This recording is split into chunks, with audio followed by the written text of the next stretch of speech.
No, it's Wednesday. Rose and Carter doing the job. My territory pick this week is Herb Abrams UWF 4 until now. Sorry, second. Had you seen any UWF before?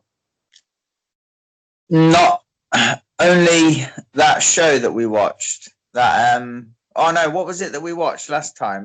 No, what that fucking not that show. Sorry, that fucking documentary. And then I went back and I think I watched some matches and stuff.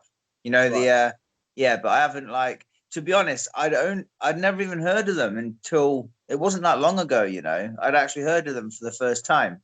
So then when the Dark Side of the Ring thing came out, I went and watched that. And then I kind of looked up a little bit here and there and stuff and read about them and whatnot. But yeah, it's all fucking because it was quite a big deal, wasn't it? Or at least well known to a lot of people. And for the wrong reasons, but you know, he was going out there to try and compete and sort of challenge the WWF. Yeah. You know, and it all went shits up really. Yeah.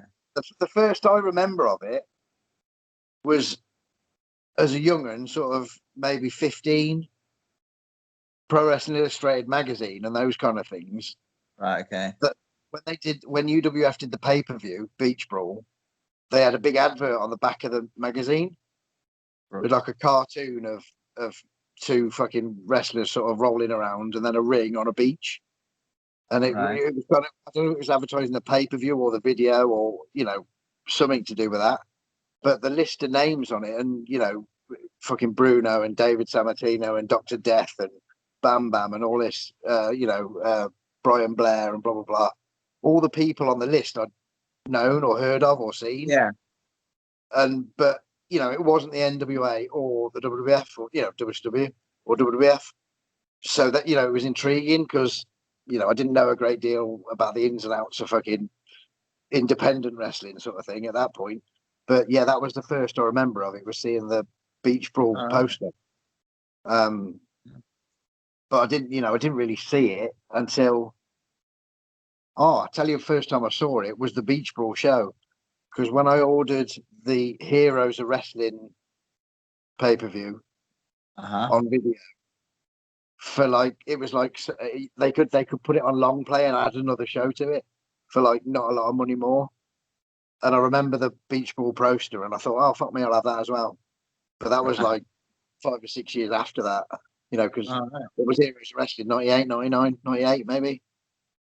So that was, so no, even longer than that. It'd be fucking 8 years after, But yeah, everything's been said about fucking Herb Abrams before, isn't it? Like, you can just go and watch Dark Side of the Ring for that. Yeah, I never knew fuck all about him until that documentary. I'd heard it, I'd heard maybe little bits about him, but really, I hadn't heard anyone talk about him. I'd maybe read something here and there, but I really didn't know fuck all until that documentary.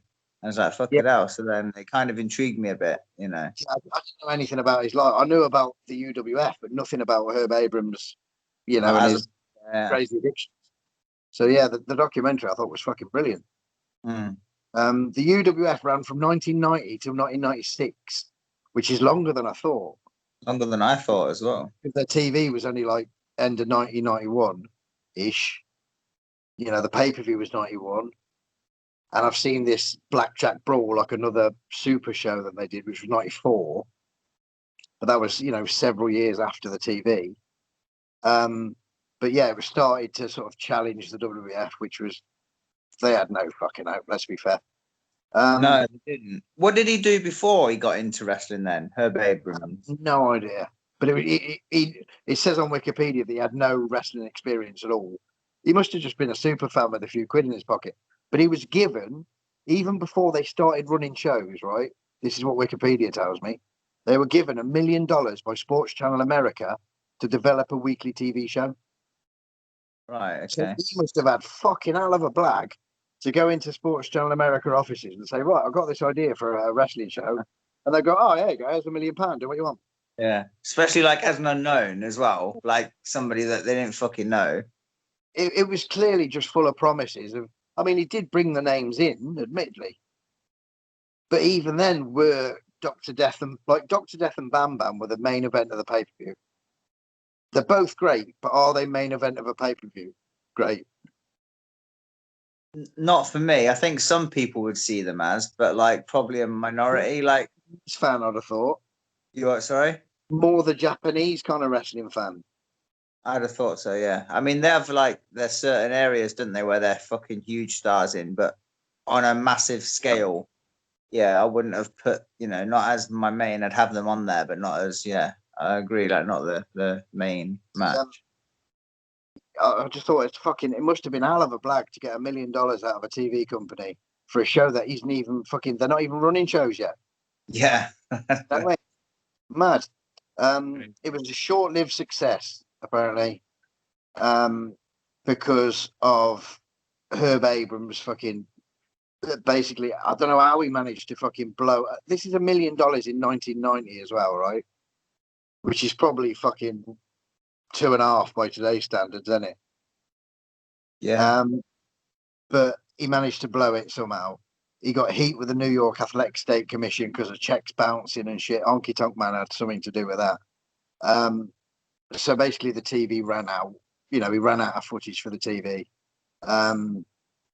He brought in Howard Brody, who was running like a women's wrestling promotion, to fill out the TV time, to sort of sort the contract out, sort of thing, just enough to get him through. They run the Beach Brawl pay-per-view, but that was a fucking. I mean, you look at the list of people on it, and it's got so much potential, but there was 500 punters in there, in like a 4,000 seat place. It ain't gonna fucking scratch the surface, is it? Buy rate of like fucking. I couldn't find the buy rate, to be fair, but it was wank anyway, by all accounts. So after the Sports Channel deal, he only ran 3 shows. One was shown on Prime Ticket TV, which was the Beach Brawl. The Blackjack Brawl from MGM Grand. Like, I mean, he's fucking big up, proper venues as well, isn't it? Like MGM Grand. Like, no fucking mess in there. That was September '94. But that again was a flop, low attendance, yada yada. And then oddly, do you know what I thought was odd? This Beach Brawl pay-per-view, bear in mind their TV was on TV on Sports Channel America, but the Beach Brawl pay-per-view, the main event was for the Sports Channel America TV title, but it was on pay-per-view, not fucking on Sports Channel America. That boggled my mind a little bit. I might be just fucking looking into things too deeply. All the footage got bought by a bloke called Al Burke after it all finished, and they showed it on ESPN, sort of classics and all that kind of shit. DVDs and videos have been released in Germany and stuff as well, that he sold the footage to. Herb died July '96. He was only 41. Heart attack by cocaine addiction. Which certainly didn't help his fucking company's money, because the amount that he was fucking blowing on that. Yeah. I mean, it's fucking annoying, isn't it? Because I know if somebody gave me £1 million to develop a TV show, I'd do all I possibly could to make that fucking stretch, but use it wisely. Yeah. And when you think of what he did and how he fucked it up, it's fucking mad. I don't know. It's fucking almost impossible to do, surely. Yeah, you'd think. Yeah, definitely. But you said you watched episode 7. Yeah. I did 21. I don't know that. Like, I didn't get the date. I couldn't see the date for it, but it was one of the earlier. I'd guess the end of 90, because it started. I don't know, it was the end of September or start of October of 90. So sort of 7 weeks after that. Right. Yeah. October, November. Yeah, it'd be like end of November, maybe 90. And mine will be a few weeks after, a couple of months after that, maybe April of 91. Right. Okay. Yeah. Go for it. What you got? Right. Well, I don't know where the fuck to start on this one. It was a right experience. No.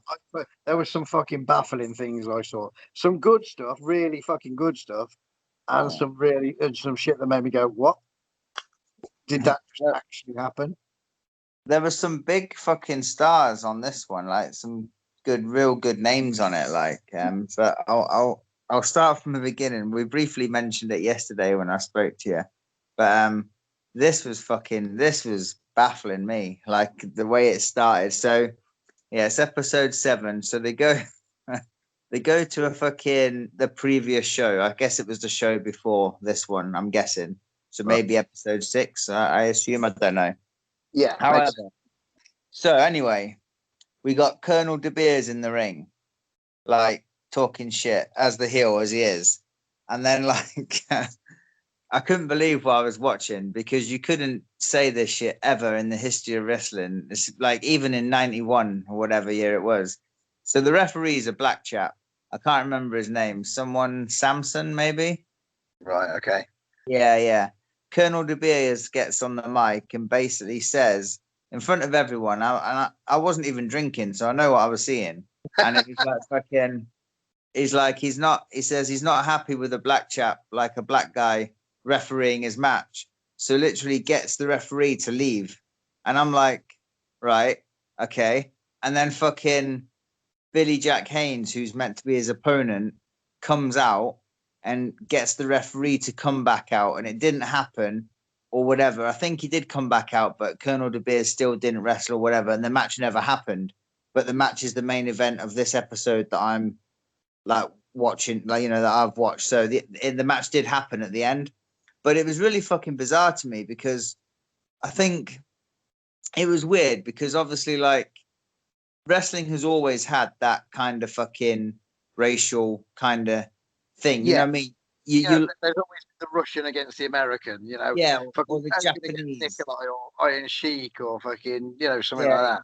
yeah. But it's never quite been this color related. No, it's not. Even like, I think even if you go to like the Nation of Domination days, it was like a black group. Well, until fucking Owen Hart joined them, then it totally fucking changed. But like generally, it was a black. But it wasn't. Was it? It might have been implied, but it was never said.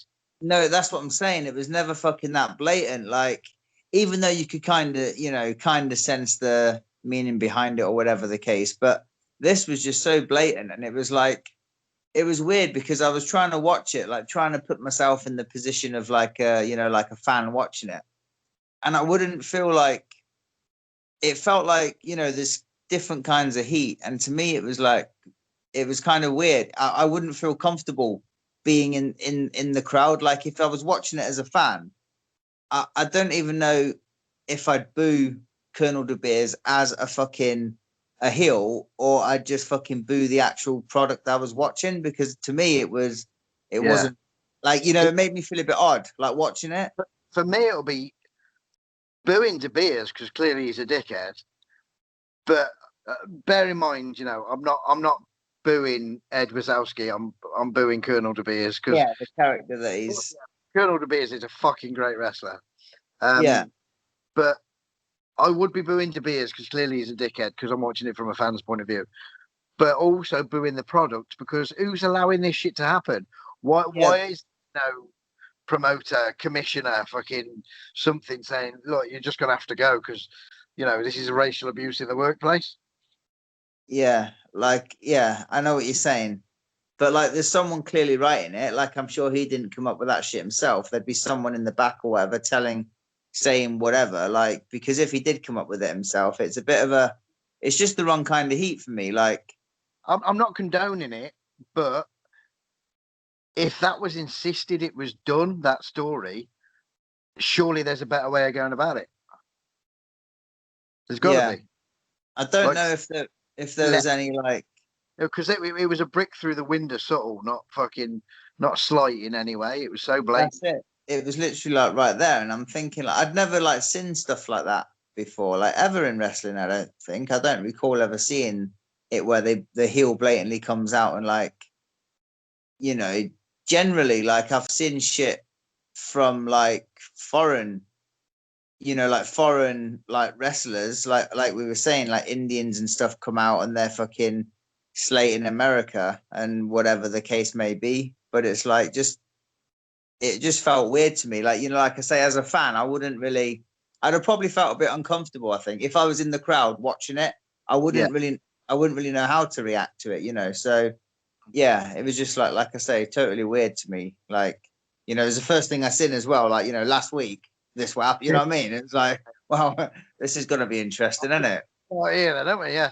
What are we going to do next? Sacrifice some children. That's it, isn't it?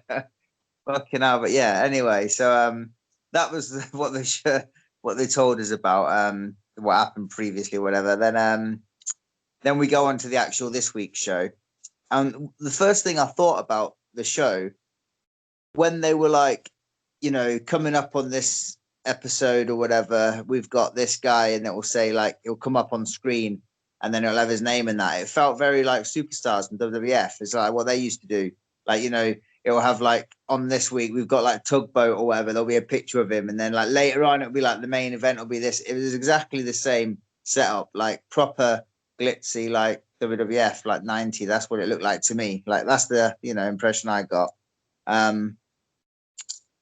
So yeah, we got Herb and Bruno doing the commentating. And they'll go straight into match one, which is Steve Williams against Bobby Allen. Yeah, I thought the same. Basically, the open, I enjoyed this match. Like, it was decent, and everything like they done was good. I feel like it was a squash. Like Steve Williams, like I'll run through it. Basically, they tie up and Steve pushes him down, gives him like an overhead suplex type thing, and gets the 2 count. Well, actually, he picks him up. Actually, I think it might be the Northern Lights. I can't remember, but he'll go for the pin, get the 2, pick him up. So he's basically playing with him. There's a fucking beautiful drop kick at one point. But it's all Steve, and like there's a point where Bobby Allen tries to fight back, and he's not even. It ain't even. He might as well not even use his energy, to be fair, because Steve's not even acknowledging anything that this guy's doing. He literally beats the fuck out of him. It looks very, very stiff as well. So I don't know. Like, I guess Steve Williams was generally stiff anyway, but he was like quite a fucking, brutal type of guy, weren't he? But a lot said that on the shoots, and they about him being not necessarily dangerous, just a bit fucking leady.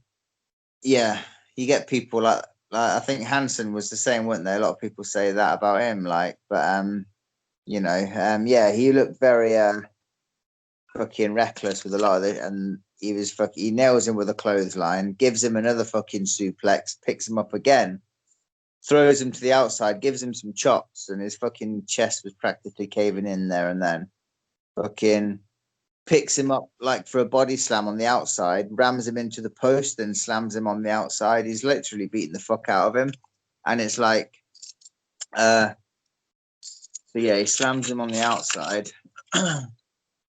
He finally gets him back in, does the old Oklahoma slam thing where he rams him into the buckles a couple of times, and then gives him the big power slam for the finish. It was a really good match up there. But because the fact it was like all one-sided, I felt it did go on a bit long. Like, because there was nothing from the other guy, not even, even squash matches, you might get a couple of, this and there, but there was nothing. And it just becomes a mugging, doesn't it then? Yeah.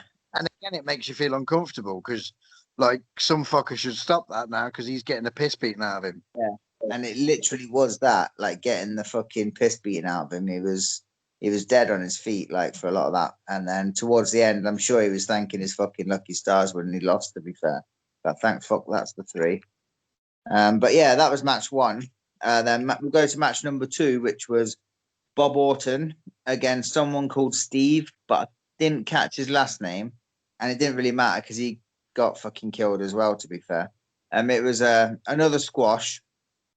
I think Steve might have had a little bit more offense than the last chap, but Bob Orton still pretty much fucked him up. It was still another good match in the same situation from before where I felt it went on just a bit too long. But they tie up, waistlock takedown by Bob, puts him in the front face lock. And I've put here, it looks legit as well. Like Bob was always good at making it look pretty fucking, solid anyway. And then Bob just gives him some heat and stuff. There's a little fight back here. Whips Orton into the corner, runs into him, but takes a boot. And then it's all back on to Bob, like controlling him. He does a fucking beautiful like backbreaker Bob Orton where he lifts him up in like a gorilla press, but then like drops him and like puts his knee out like into the backbreaker position. Fucking brilliant it was. It was right good. And then it was a bit shorter than the opening match. And then he beats him with a superplex from the top, like 1, 2, 3. Very good. But again, probably a little too long, not as long as the first one, but it was still a decent match. Like both the matches I enjoyed. Just felt, maybe a little bit too long. But then there's a Bob promo where he calls out Paul Orndorff, but Orndorff don't come out at all. So I don't know what that was about. But yeah, Orndorff was like, nah, I'll be all right. And then Brian Blair is the next match. He's taking on Louis Piccoli. They're in the mat. They're in the fucking ring about to get Guan in, and then Bob's still outside. Bob is talking to a manager outside. Who the fuck was it? He's in later on actually. He was talking to John Tolos. John Tolos, yeah. He was the coach. Yeah, I thought he was. I thought that's who he was. Actually, yeah, he was talking to him. Bob Orton, I think John Tolos was out there for something. Maybe I don't know. Maybe with Louis Piccoli. I don't know, but he was out there, and Bob was talking to him, like trying to get in cahoots with him or something. I don't know what was going on. But anyway, finally Bob just fucking goes back and never to be seen again. So I don't know, but that was that. So yeah, Brian Blair against Louis Piccoli. The tie up, an arm drag by Piccoli. Tie up again, a little bit of technical stuff. Piccoli gets in a bit of trouble, so gets to the ropes. They go into a tie up, hammerlock by Blair, but then a big elbow from Piccoli right on the fucking schnoz. So he gives Blair the back elbow. Hits the ropes, gives Blair a tackle. Blair sleeps, Blair leaps. Blair gives him a monkey flip. Out over goes Piccoli. Then a couple of arm drags by Blair, and then Piccoli powders. Piccoli comes, gets back in the ring and gets in control quite briefly. Blair switches the whip into the corner. Fucking gives him a massive backdrop though. Boom. Then there's another one. He whips him off the ropes and gives him another backdrop.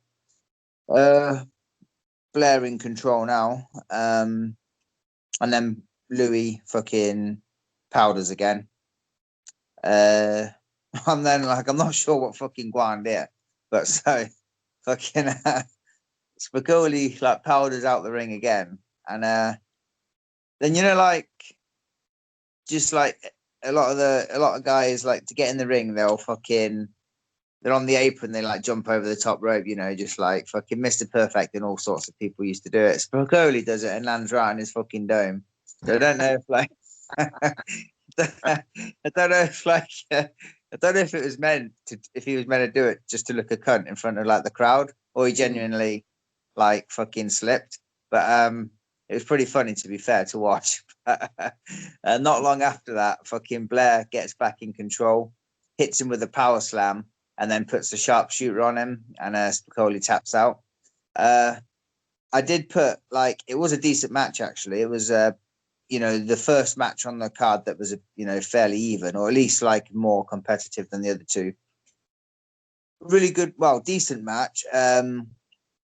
But the fucking sharpshooter was probably the worst sharpshooter I've ever seen in my life. Remember when The Rock used to do it?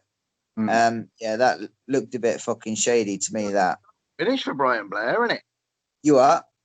Finish for Brian Blair. I would have thought he would have been more sort of, I know he did a thing called the bee sting, which could be literally any attack, couldn't it? Yeah. Anything, like an elbow. would be suffice.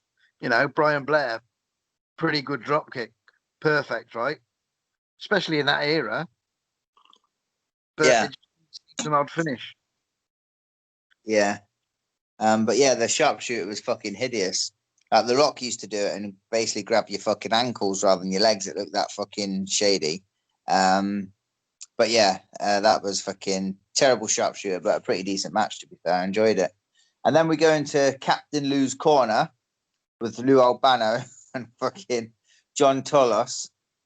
And like, so he's interviewing John Tolos, and then John will be like saying that he used to respect Lou and everything, but then Lou's like a good guy now, so he's lost his fucking respect or whatever the case is. Then they start arguing with each other. Looks like fucking Lou's about to fucking drop kick him or something, because they're literally like in each other's faces. It looked literally like your two drunk uncles like arguing at a wedding or something. Like it really fucking did. They were like really like raging at each other. And then all of a sudden Captain Lou starts biting fucking John's tie. He's got around his fucking neck and starts eating his tie. It was actually pretty funny, to be fair. I was quite yeah, it was, yeah. Good talkers, to be fair. I mean, You John are. Tolos, two good talkers there. John Tolos, the Golden Greek, was fucking legendary in the sort of 70s. A feud with Blassie, I believe. So was he a wrestler before a manager then? Him and his brother, I think it was Chris, Right. you know, tag team champions. And yeah, but John on his own feuding with Blassie and also Victor Rivera. California mainly was his Right. sort of big area, but you know, like a legendary name, hell of a talker. Really good. All right, yeah. But yeah, they were just going at it, and then that's it. Like I thought it was going to turn physical, but they just won their separate ways. But it was quite a funny little segment, to be fair. Then we go into match number 4, which is Nikita Koloff against Spitball Patterson. Yeah, I had to Google that because I heard it was something Patterson. And then I Googled the company and all the wrestlers, and Spitball Patterson. I thought that was his name. Yeah, weird one. So yeah. And he's a baby. Was he the?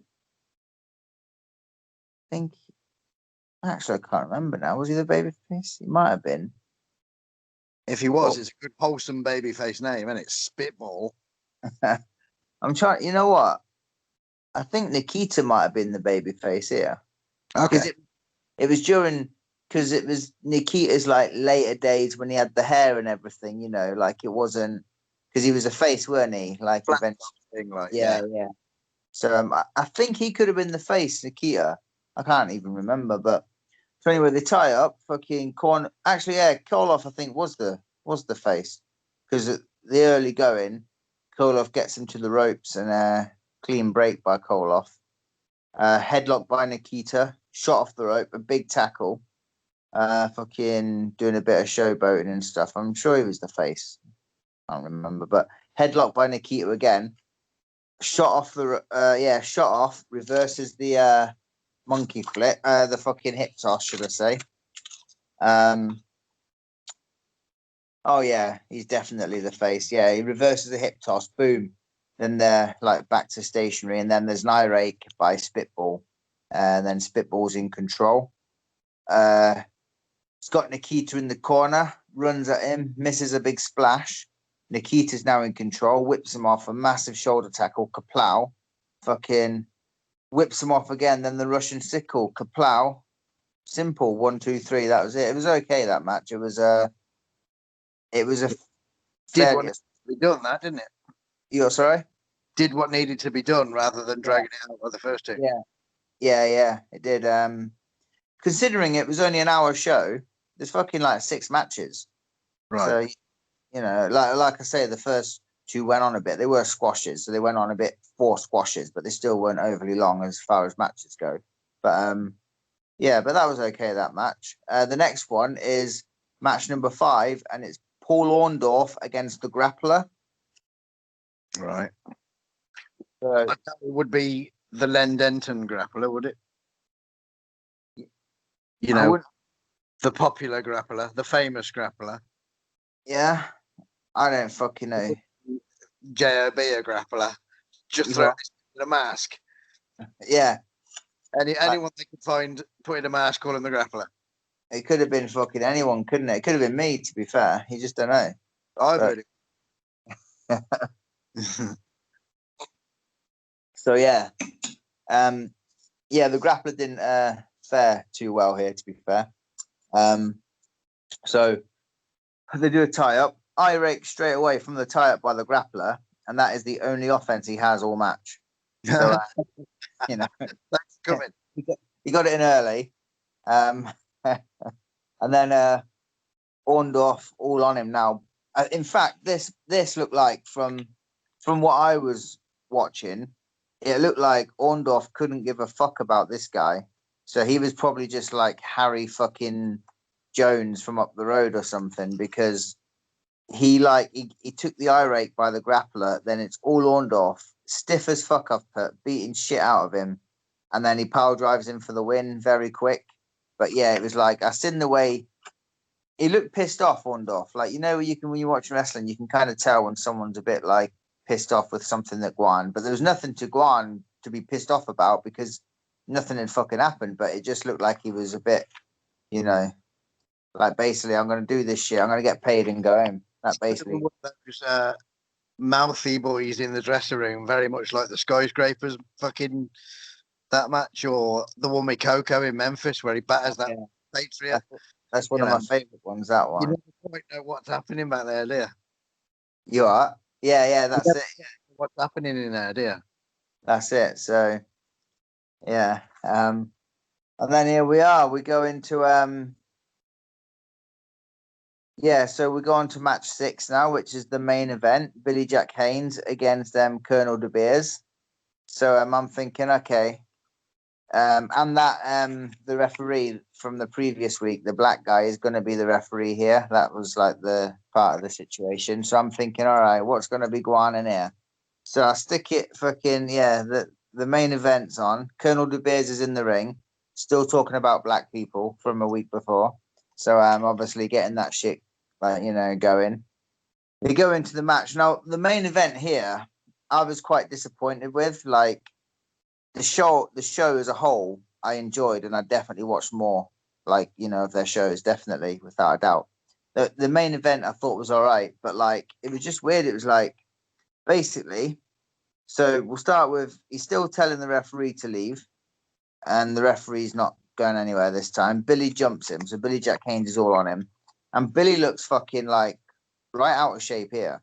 Like, this wasn't even fucking. I mean, it was a few years obviously after WrestleMania 3, but fucking what, like not even 10 years, was it? 83 was what, 80, 87 WrestleMania 3?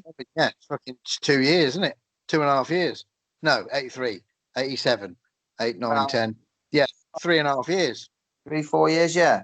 And he looked like he just didn't. He wasn't ripped at all. He still looked big, but he just looked a bit bloated and just not fucking. And I remember actually reading fucking in Dynamite Kid's book, actually saying that he's seen Billy Jack Haynes like years after WrestleMania 3 for the first time, and he said he was unrecognizable. Like, he literally looked like a pregnant woman. That's what he said in his book. He said he couldn't believe, like, I think it had he'd come off steroids or something to that effect. Yeah, it's just kind of turn to water kind of thing. Yeah. But yeah, he didn't look good, to be fair. But so yeah, he jumps in, he's battering him a bit, and then all of a sudden there's a hang time by Colonel De Beers. Fucking Billy Jack Haynes lands on the top rope, and that starts De Beers giving him the heat. He's in control, fucking stomps on his ear at one point. All De Beers, Billy, like, one of the things I didn't really like about this main as well is that Billy, there was hardly any fight back from him. Like, almost like he was getting squashed. Like, it was weird because he was like, De Beers was in control. There's a point in the match where Billy blocks the turnbuckle, gives De Beers the turnbuckle, So I'm thinking we got a bit of a comeback coming. Then Billy just like collapses, like he's like, "Oh nah, fuck it, you take control again," kind of situation. Like it's and that was it. And it was all like Bit like a pissed up Jake Roberts. basically exactly like a pissed up Jake Roberts. Like that's what it was. It was like there was nothing from him. And yeah, so then I've put there's no fight back by Billy. De Beers yeah, like literally for ages and ages and ages, it's just all De Beers like beating the shit out of him. And then there is a point now where De Beers throws him off. De Beers gets thrown off the top rope. Big knee lift by Billy. They go outside, they go back inside. There's a big drop kick by Billy, a fish drop from the top by Billy. They do like a run spot where I think I'm sure they do a run spot and the referee gets involved. I don't know if the ref fucking like leaps or something. I'm sure he does. I can't remember exactly. But there's a running sequence where the ref's in the way, so he leaps out the way, and then he gets pushed. Fucking Billy Jack Haynes gets pushed into the ref, so the referee's down, and then Billy puts the full Nelson on, which is his finish. As De Beers is in the full Nelson, he fucking lifts his feet up, and the ref's up by this point, but then he kicks the referee down like on purpose, so the referee's down. DQ. Yeah, it was a weird fucking finish actually. He gets DQ'd. Like De Beers. Billy Jack like obviously wins by DQ. Billy Jack's like gone, like literally leaving. Fucking De Beers beats the fuck out the referee now. Gives him a DDT, the whole fucking shabam.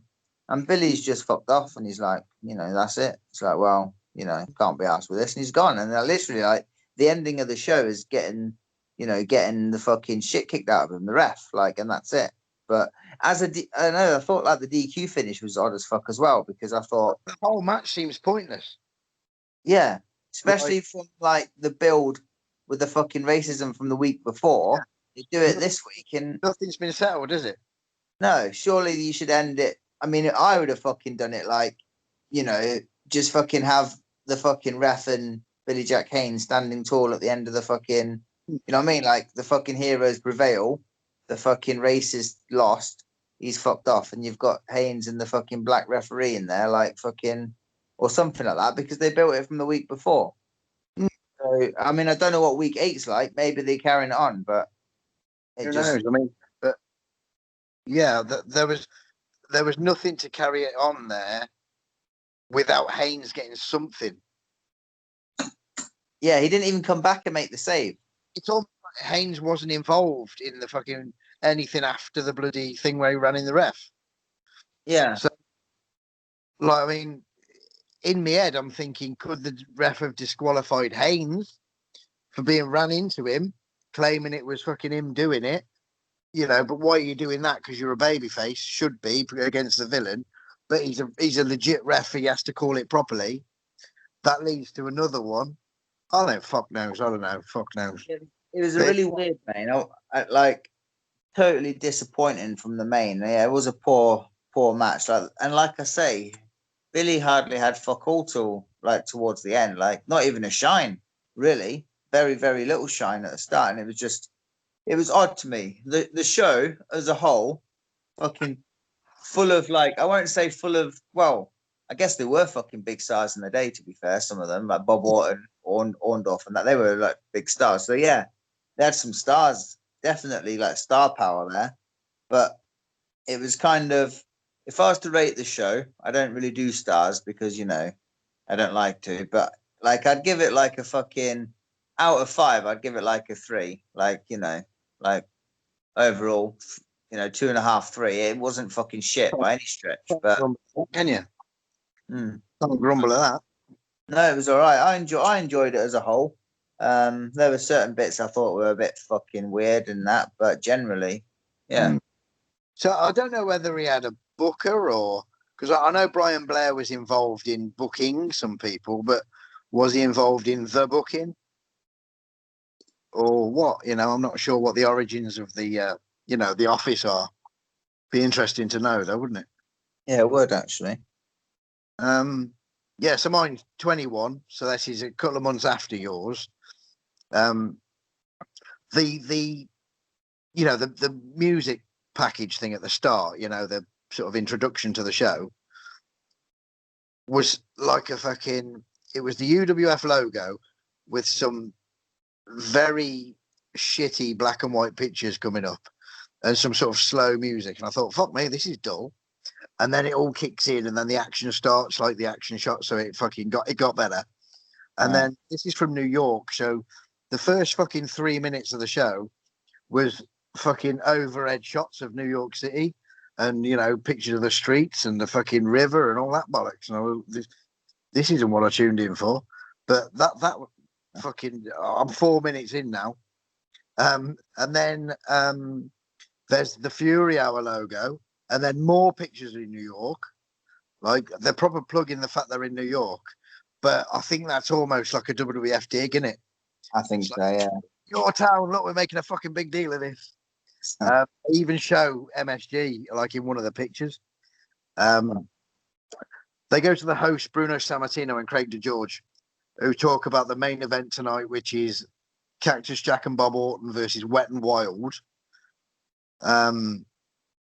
And then they go, let's go over to the ring announcer. And we think, oh, fuck me, we're going to get some wrestling after the 17 minutes of fucking looking at New York. So they go over to Frank E, the ring announcer. And then Frank E says, he runs through today's card. Right. Now, Bruno and Craig DeGeorge, the hosts of the show, send it to the ring announcer who goes through the actual whole show. Why Craig DeGeorge and Bruno couldn't do this is fucking beyond me. But that's that anyway.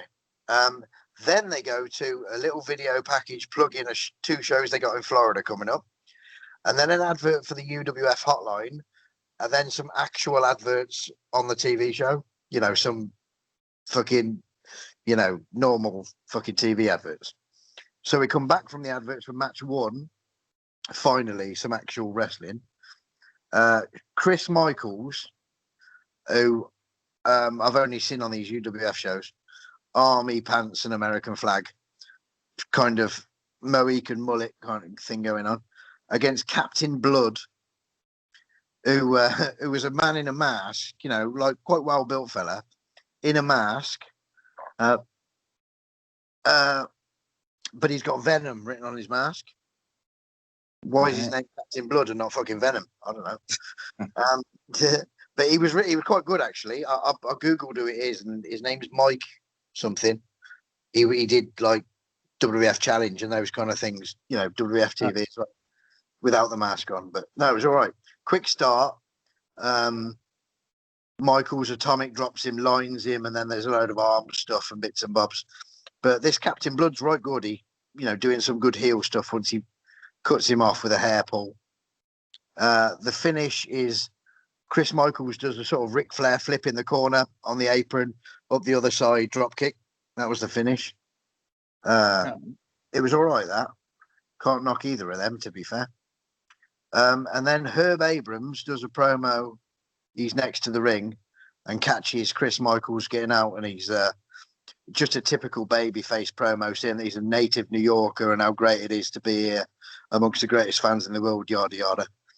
And then there's more TV adverts, and then we're back from the TV adverts for a thing called Ask the Wrestlers, where they ask Stevie Ray how he started in wrestling, to which he just says, I was trained by Sonny Myers, who got blackballed from wrestling. Now, I wouldn't have thought blackballed would be I thought that was kind of like more of an insider's term. But there wasn't a long-winded answer or a kayfabe answer in any way. It was, I was trained by Sonny Myers, who got blackballed from wrestling. And then that was that. Then there's another plug for the fucking Florida shows again. And then there's another plug for the hotline again. And then there's a fucking long-winded advert for the UWF t-shirts. And then there's some more adverts. Yeah, there was a lot of adverts on mine as well. and I'm getting more like UWF adverts coming out of my arsehole. You know, I've had 2 hotline adverts, 2 fucking Florida shows adverts, and a t-shirts advert. You know, just for the wrestling, plus the fucking TV adverts. So anyway, we're back from the adverts now for tag team action. Somebody Gavano versus and Brian Donahue versus the Power Twins, Larry and David. That Gavano, I think, might have been that Steve. Was it Steve Gavano? Don't know, to be fair. I didn't quite catch the first name. It might have been Steve, who I said, Steve something. That name sounds familiar. I'm not sure which one was which in the match, but they were Right. like quite hefty fucking built lads. One was like, they look the same, only one. Picture the Nasty Boys, but sort of bigger arms. Right. That was Brian Donahue and Gavano, whatever your name is. I've seen the Power Twins before, like on the UWF pay-per-view, and I watched one of their matches when we did the Killer Bees, and I thought they were fucking rotten in that Killer Bees match, and they were equally as rotten in this. Rick Golden is the manager, who's Rick Bassman. You know him, that trained Warrior and Sting. Oh yeah. Yeah, him. So Power Twin. So I've just called them 1 and 2, and I don't know which one's Brian Donahue and which one's Gavano. But there's nothing to the match at all. It's just sloppy as fuck, and everything looks so forced. Everything the Power Twins do looks so like everything looks like an afterthought. Like they do a double backdrop and a double fucking flapjack and a double clothesline, and everything looks sort of just tense. You know what I mean? There's no flow or fucking freedom. It's just all fuck, that's what we've got to like. It's one of them things. Oh, we've got to do this kind of thing. You know, it just doesn't seem natural at all. It's fucking terrible. But the referee, I recognise from. I don't remember his name, but I recognise him from like the fucking MSG house shows and you know Philly Spectrum and that kind of thing. Like a tall old geezer. I remember him from that. Okay. This abortion of a match was like a torture rack kind of thing from one of the Power Twins, and then the other one comes off the top with an elbow to the chest, and then dumps him on his Augen. Fucking awful Power Twins. Then there's a Mr. Wonderful advert for trying to sell you some protein powder. Then there's some more TV adverts, and then we're back from the TV adverts with the Captain Lou's Corner with the Power Twins, and they're saying they've been everywhere. They've been everywhere in the world, and now we're here in the UWF to cause mayhem. Very generic. The manager was a better talker, luckily, than the Power Twins were. Then we've got another advert for the Florida shows coming up, just in case you didn't fucking know. They're going to Florida. Then there's some more TV adverts. Then there's the T-shirt advert again, and then there's some more adverts. And then there's an advert that we haven't seen yet, a UWF advert for Captain Lou's hotline. So there's not just the UWF hotline at $2 a minute. There's also a Captain Lou's fucking hotline at $2 a minute. Now Captain Lou can fucking talk, so that is going to cost you a fortune at $2 a minute, isn't it? Match number 3 was the best match on this whole show. Don Morocco versus Dusty Wolf.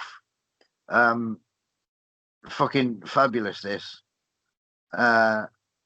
Dusty being a proper fucking heel early on, you know, keep getting out of the ring and fucking, you know, head through the ropes, kind of slowing things down. There wasn't a lot in the match, but it didn't need it because it was just done really well. You know, simple things done good. Fucking, it was mainly arm stuff, and then Dusty cuts Don Morocco off and has a good lot of heat. You know, it wasn't one of those sort of Dusty Wolf TV squashes. This was Dusty Wolf, you know, doing well. The finish was a tombstone, which was a regular kind of finish for Don Morocco at one point, wasn't it? Then Dr. Death jumps in and fucking batters Don Morocco. And then Mr. Wonderful comes out with a massive fucking board and starts waving that around. Because apparently Don Morocco had helped Mr. Wonderful last week, in some situation that he was in. And then Herb does a promo with Dr. Death, claiming that there was 2-on-1, here, and we can't have this kind of thing happen again. So he challenges Mr. Wonderful to a cage match. And then we get another advert for the hotline, because we didn't know there was a hotline, so I'm glad that was there. Then John Tolos comes out with Cactus Jack and Bob Orton versus Wet and Wild, who is Stevie Ray, not Harlem Heat Stevie Ray, but the fucking surfer dude, and Sonny Beach, who was another WWF TV regular, wasn't he? They come out with surfboards and all that shit, but look pretty cool, to be fair. I like a gimmick. The bulk of the match was the heat on Stevie Ray, but it was almost like Stevie Ray didn't quite know how to take heat, because it was selling his bollocks off, and then like Don Morocco had put him in a fucking headlock, and then midway through heat, fucking Stevie Ray would take his head in and head scissors and that kind of shit, or there was just it was just mistimed. You know what I mean? It's not what he was doing was bad. It was fucking great what he was doing, but it just didn't seem to be like midway through the heat. Cactus Jack has a top wrist lock on. Sorry, Cactus Jack has a headlock on, and Stevie Ray puts him in a top wrist lock. Right. And I don't think there's room for a top wrist lock from a babyface when they're midway through battering him in some heat. Yeah. Might be fucking overthinking it, but this was all right, this tag, to be fair. But it all comes down to there's a hot tag to Sonny Beach, who comes in fucking cleaning house, double noggin. Then Sonny Beach gets thrown out, and he's the legal man, bear in mind. John Toller starts battering Beach outside the ring. Cactus with a surfboard, but it's blocked by Beach outside the ring, and then Beach hits Cactus with a surfboard. Cactus is now bleeding. Bear in mind, he's been hit with a surfboard, which I think are polystyrene. Yeah. Don't get me wrong. I could be wrong. I'm not a surfer, but I've been to Nuki. So then Bob Orton and Stevie Ray are still in the ring. Cactus is bleeding his fucking bollocks off after being hit with this polystyrene. Then Beach has got a chair now outside the ring, but just as he comes around the corner of the ring with the chair, fucking Cactus washing lines him. It's a count-out finish, and that's the end of the show. Yeah. That is that. It was fucking good. Don Morocco and Dusty Wolf was really fucking good. Yeah. I like both of them very much. Yeah. The tag was all right, but a shit finish. The first match was right good too. For people that, I don't really know. But there was a lot of fucking adverts for their shit. Maybe too many. Because I was getting fucking, I was like, yeah, I know you're going to Florida on April the 5th. But it was all right. I'd watch it. If it was on telly now, I'd fucking, you'd try and get home for it. Oh, yeah. Yeah, definitely. Yeah. Yeah, I'll probably watch some more, to be fair, at some point. Right. Yeah. Give the pay-per-view a bash, because it's not as bad as people make out. And that Blackjack Brawl thing, not as bad at all. It's like, I think it's Sid and Steve Williams is the main event of that. Right. But it's all right. It's just all right. And I quite like all right wrestling. Yeah. Hart family member tag Friday. King Kong Bundy Monday. What's your area of wrestling for next Wednesday? Well, I'm gonna go with something. It's a little bit well, not really that different to be fair, but that I class it as a territory because it technically was. So yeah, it is. I'm gonna go with Maple Leaf Wrestling. It's a fine choice. Yeah, I'm gonna do that. Do that one. I like the ramp in the Maple Leaf Yeah. Garden. That was Yeah. that was the deciding factor, like that made me go with this. I was like, I like that fucking setup. I'm gonna fucking go with that. I was trying to figure out what one to do, and I thought, yeah, it's a cool setup and some great shows from there. Yeah, so it should be. Some of their TV episodes I know came from other places, not necessarily the Maple Leaf Garden, but fucking yeah, some good ones there, isn't there? Yeah. I don't know what is there much on YouTube. Have you seen? I think there is. Like when I look for old like shows, I do If you see. can't find full episodes, should we stick to the fucking 4-match rule? Yeah. But I think we might see some episodes. I'm sure I've seen some pop up when I've looked for other stuff before. So yeah. I Give it a know go. there's plenty of individual matches, so either way we're sorted, didn't we? Yeah. Yeah, we're back to Canada. You had Stampede. You like Canada, you? I do like Canada, to be fair. So one place I've always wanted to go as well. Like, whether on holiday or wrestling, just either way. It's fucking I keep seeing these things pop up on Facebook, like recommended like pages, and they're like for fucking places around the world, like that have photo, like fucking photography places. I'm always seeing like Switzerland pop up and all these places, and there's always Canada, like just fucking beautiful fucking places. I'm like, fucking right nice over there. I got a cousin who lives over there actually. It's fuck cold, but pretty. Yeah, I have to wrap up. Yeah, I'm not sure I'd like the cold, to be fair.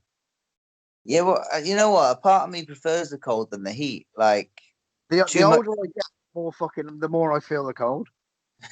Yeah. Like 5 years ago, I'd be sweating my bollocks off sat outside now. When now I'm all the time I'm fucking freezing. I'm always sleeping in a fucking. It's not even that cold in my house. Like fucking, you've been here. It's not fucking hardly a frozen place, but it's like I've been sleeping with like joggers on, and even my hoodie like last night. Like, and it's not even that cold. It's just I don't know. Just do it all the fucking time, which is weird. Old age, Must- mate. Right, see people Friday for Heart family members.